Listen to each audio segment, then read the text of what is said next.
Hola, ¿qué tal? Hoy continuamos con esta maravillosa enseñanza que Dios nos está regalando en este curso de discipulado.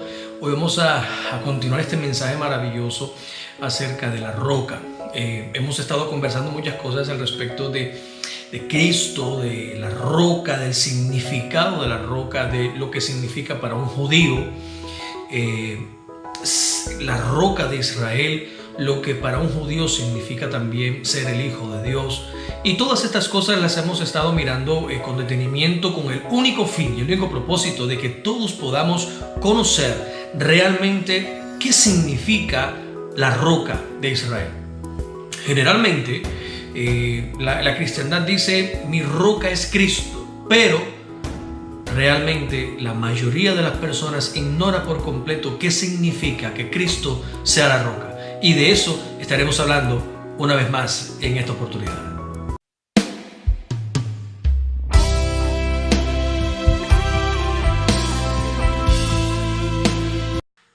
El conocimiento entonces que hemos adquirido hasta aquí a la luz de la Escritura es que la roca de Israel es la roca eterna que Dios, como Dios mismo, estableció en Israel para que esta nación, este pueblo, tuviera un fundamento sólido, estable, una base en la que pudiera crecer, en la que pudiera desarrollarse y en la que pudiera llegar a ser su primogénito en medio de toda la humanidad. Ahora, el Señor se reveló durante todo el viejo pacto en muchas maneras, en múltiples formas. Se reveló a través de las estrellas, se reveló a través de la creación, se reveló a través de profetas, se reveló a través de ángeles, luego se revela a través de la Escritura, pero finalmente se revela a sí mismo a través del Hijo. Y es lo que enseña la Escritura en Hebreos capítulo 1. Dice que Dios, habiendo hablado de muchas maneras y de varias formas a través de muchos medios en el pasado, a través de ángeles, de profetas, a través de la misma creación, en este postrer tiempo Dios quiso hablarnos a través o por medio de el Hijo. Y entonces hemos comenzado a comprender las implicaciones de ser el Hijo de Dios. Hemos visto que el Señor prometió a través de sus profetas de que Dios se haría hombre y vendría a la tierra y nacería de una mujer virgen. Ya vimos que esta profecía se cumplió de manera poderosa cuando el ángel viene a esta chica, a esta joven de Israel, María, y le dice que ha hallado gracia ante los ojos de Dios y que concebiría ahora, vendría un proceso en el cual ella quedaría encinta. Y pues lamentablemente el problema con las traducciones, nos hemos acostumbrado a utilizar el verbo concebir, pero realmente María no concibió un bebé. La concepción tiene otras razones de cómo llegar a ella, y es generalmente y realmente la concepción se da a través de la fecundación de los dos gametos, el masculino y el femenino, para hacer así una célula completa, y que de allí, a partir de allí, comienza a gestarse una nueva vida. Eso es la concepción. En el caso de Jesús no fue una concepción, fue un engendramiento. Es decir, el Espíritu Santo vino, y hablaremos de esto con más detenimiento en el video número 7 de esta serie. El video número 7 va a estar especialmente configurado y diseñado para que comprendamos todos los detalles acerca de la encarnación del Mesías, de la encarnación del Verbo. Pero hoy, en lo que compete, solamente puedo decirles que el Espíritu Santo engendró al Hijo en el vientre de esta mujer, de María.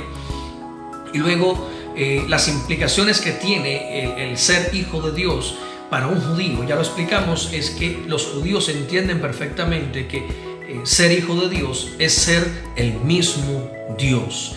Para un judío, llamarle a alguien hijo de Dios es reconocer a esa persona como Dios mismo, manifestado en carne y hueso, hablando con ellos. Y lógicamente, si es Dios, lógicamente, si es el único Dios, lógicamente, si es el único Rey y Dios que ellos conocen, que es Elohim o Yahvé en el viejo pacto, reconocer al Hijo de Dios es reconocerlo como Yahvé, manifestándose en carne y hueso. Reconocerlo es reconocer que Él es el Dios creador del universo, y que vimos su gloria, y vemos su gloria como gloria del unigénito del Padre, lleno de gracia y de verdad.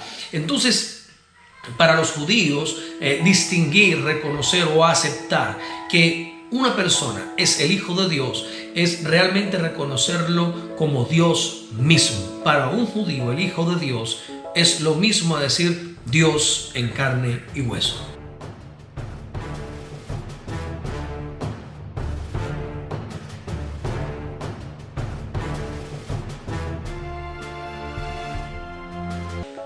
Entonces, el problema que enfrentó, digamos, el pueblo de Israel con su propia creencia, con su propia idiosincrasia, con su propia cultura y su propio dogma de fe, era poder aceptar a una persona completamente ilógica como Jesús de Nazaret. Ilógica porque no era normal aceptar o entender que el creador del universo naciera en un pesebre. No era ni siquiera sospechado esto. Era imposible ni siquiera imaginárselo de esa forma.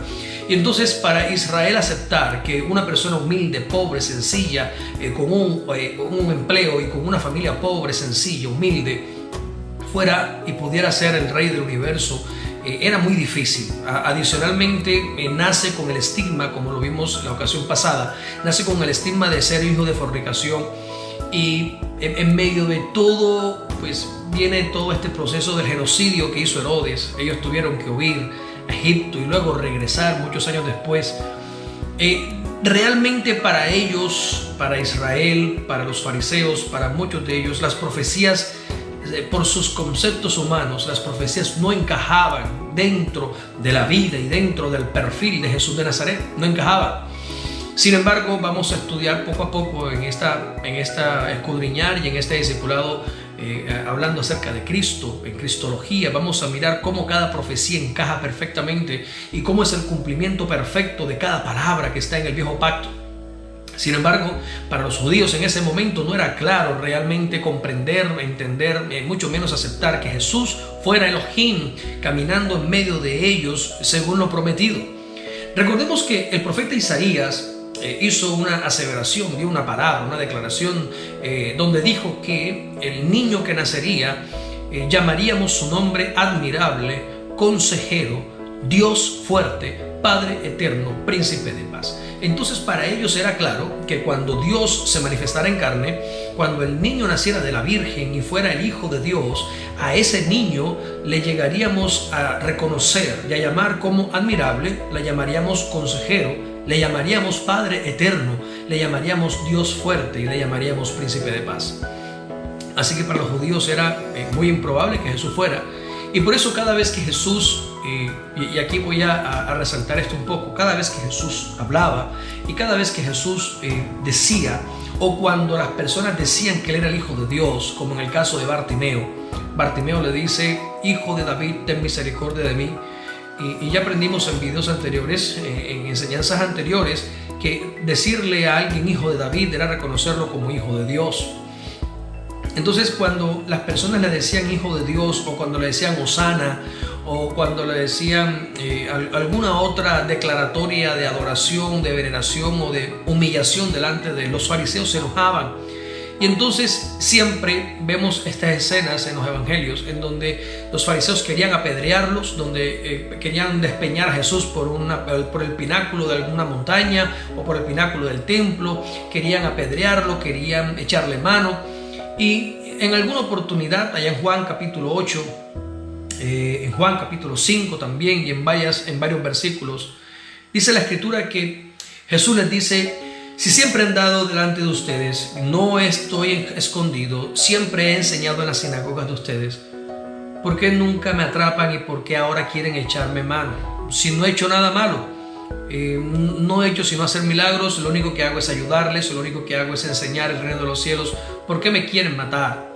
Y los fariseos le dicen, no te queremos matar porque hayas hecho cosas buenas, pero te queremos matar porque eres un hombre blasfemo.